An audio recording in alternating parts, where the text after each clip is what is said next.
सारा प्रणाम। सहारा से जुड़े समस्त साथियों का और सहारा से जुड़े समस्त निवेशक और जमाकर्ता साथियों का एक छोटे से अंतराल के बाद हार्दिक अभिनंदन, स्वागत है। दोस्तों, 2-3 दिन के लगभग थोड़ा सा समय मिला तो कुछ चीज़ों को परखने का, जांचने का मौका मिला और उसमें ये देखा गया कि आजकल का एक ट्रेंड बन चुका है फटे में टांग अड़ाने का। और वो उस वक्त और ज़्यादा हंसी का पात्र बन जाता है जब जिस विषय वस्तु के बारे में ज़्यादा जानकारी न हो उसके बारे में किसी के कमेंट करना या किसी को उसके बारे में राय देना, ये बड़ा विचित्र स्थिति उन लोगों के लिए पैदा होती है। और ऐसे ही आजकल सहारा को लेकर या सेबी वाले विवाद को लेकर या सुप्रीम कोर्ट के माध्यम से जो कुछ भी कार्रवाई चल रहा है उसके पीछे तमाम लोग अपनी अपनी राय को रखते हैं, जिसको मूर्खता की हद तक जाकर भी लोग उसको सोशल मीडिया पर डालने की कोशिश करते हैं। क्योंकि सहारा से विवाद एक बड़े लंबे समय से पेंडिंग किया हुआ है और इसमें संपूर्णतः सरकार भी हस्तक्षेप नहीं कर सकती, क्योंकि ये सुप्रीम कोर्ट का मामला है। सुप्रीम कोर्ट जिस दिन चाहेगा हिसाब उसी दिन होगा या सुनवाई भी उसी दिन होगी। जो डिसीजन देना होगा वो सुप्रीम कोर्ट के माध्यम से ही आएगा। इसकी वजह से सहारा भी इस बारे में कुछ भी अटपटा कहने से बचता रहा है, क्योंकि उसको पता है कि सुप्रीम कोर्ट के आदेश के बिना अगर वो कुछ भी अगर कहता है या प्रकाशित करता है या सर्कुलर के माध्यम से किसी को बताने की कोशिश करता है, वो भी एक तरीके से कंटेम्प्ट की श्रेणी में ही आएगा। इसलिए वो अभी वर्तमान में बिल्कुल चुपचाप है और वेट कर रहा है उस समय का जब सुप्रीम कोर्ट के माध्यम से जो आदेश आएंगे, जो कि बिल्कुल अंतिम पड़ाव पर चल रहा है।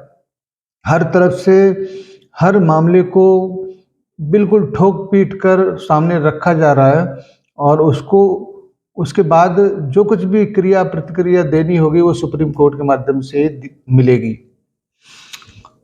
बहुत सारे लोग मेरी इस वीडियो को देखकर बड़ा आश्चर्य महसूस करते हैं, आश्चर्यचकित होते हैं कि सहारा को लेकर इतना कॉन्फिडेंस, इतना आत्मविश्वास के साथ में हम लोग कैसे बात कर सकते हैं और कैसे लोगों को प्रेरित करते हैं। इसके पीछे के रहस्य को वो लोग नहीं समझ पाते। मैं ऐसे लोगों से ये कहना चाहूँगा कि विश्वास बड़ी कमाल की होती है। अगर आपके मन में विश्वास नहीं है तो मंदिर में रखी हुई मूर्ति पत्थर के समान ही लगती है, और अगर विश्वास है तो उसी पत्थर की मूर्ति में ईश्वर नजर आने लगते हैं। और ये सब कुछ होता तभी है जब वो विश्वास दृढ़ प्रतिज्ञ हो, दृढ़ता के साथ भरा हुआ हो। अगर आप किसी जगह पे काम करते हैं जहाँ से आपका रोजी रोटी, घर परिवार चलता हो और उस के माध्यम से कमाया हुआ अन्न का एक दाना भी अगर आपके शरीर में है तो वो उसका कर्जदार जरूर है, और उस कर्ज को चुकाने के लिए सबसे बड़ा माध्यम है वफादारी। और ये तभी आएगी जब व्यक्ति महसूस करता है और अपने आप को उस लेवल पर लेके जाता है जहाँ पर उसके अलावा उसको कोई चीज़ और नज़र नहीं आती हो।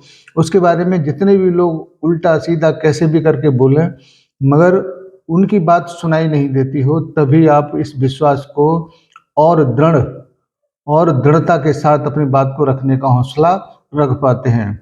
दोस्तों, मेरे लिए कोई मायने नहीं रखता कि हमारे इस प्लेटफॉर्म के बारे में, यथार्थ के बारे में कौन व्यक्ति क्या बोलता है। मैं सुनता ही नहीं हूँ, मुझे दिखाई भी नहीं देता है। मुझे केवल इतना दिखाई देता है कि जिस दिन माने सुप्रीम कोर्ट के माध्यम से सहारा इंडिया परिवार को क्लीन चिट मिलेगा, उस दिन आपको इस दृढ़ता का पता चल जाएगा। मैं भविष्यवक्ता नहीं हूँ, लेकिन इतना जरूर कह सकता हूँ कि जिस तरीके से, जिस संयमता के साथ सहारनिया परिवार ने सारी चीज़ों को फेस किया है, सारे बुरे वक्त को बहुत दृढ़ता के साथ निकाला है, वो अपने आप में बहुत अद्भुत है, काबिल तारीफ है। और इसके पीछे के जो शक्ति है, कारण है, वो कोई और नहीं, इस पे जो विश्वास रखने वाले लोग हैं वही हैं।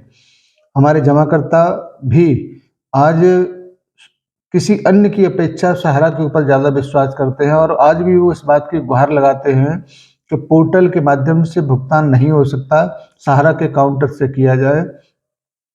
सहारा के काउंटर से अगर भुगतान होगा तो बड़ी सुगमता के साथ हो सकता है, और उनके घर तक वो अमाउंट पहुंचाने का काम हमारे कार्यकर्ता कर सकते हैं।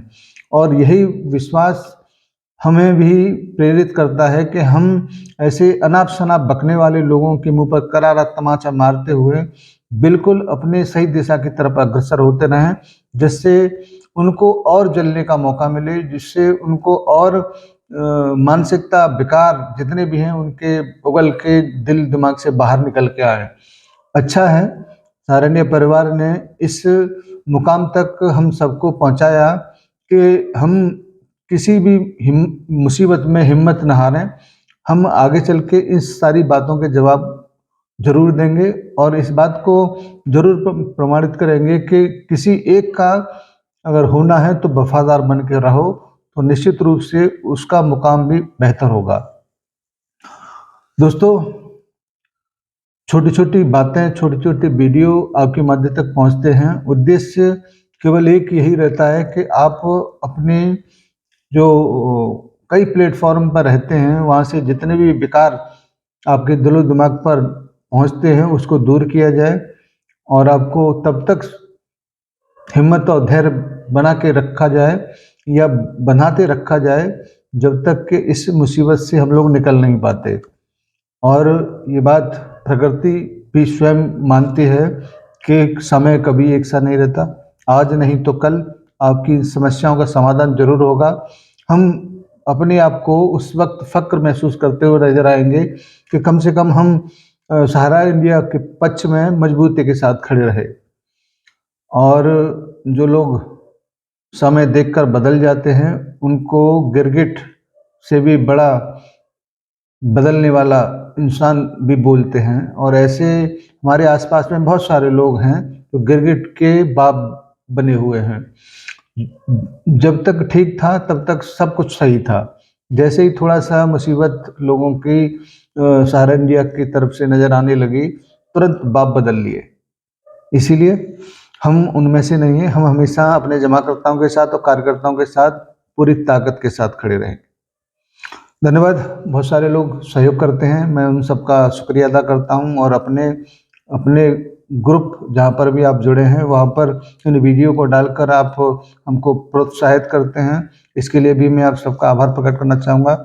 और उम्मीद करता हूं कि आने वाले समय के वीडियो के लिए आप ज़रूर वेट करेंगे, सब्सक्राइब करेंगे और लाइक ज़रूर करेंगे। धन्यवाद आज की इस छोटी सी वीडियो के लिए।